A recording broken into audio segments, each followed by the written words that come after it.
Hello guys, നമ്മളിന്ന് പാനിപൂരി ഉണ്ടാക്കി. നല്ല എരിവുണ്ട്, നല്ല എരിഞ്ഞിട്ട് ചെയ്യാ.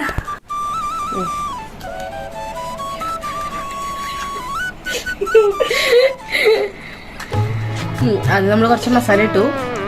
ഇതൊക്കെ റെഡിമെയ്ഡാണ് കേട്ടോ, നമ്മള് വെള്ളം നമ്മൾ വീട്ടിലുണ്ടാക്കിയൊന്നുമില്ല.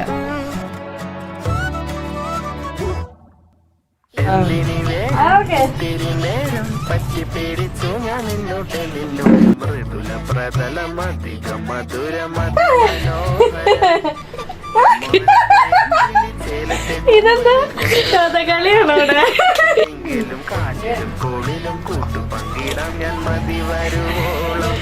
സാധനം ടേസ്റ്റ് ഒക്കെ ഉണ്ട്, പക്ഷെ നല്ല എരിവാണ് ലാസ്റ്റ്.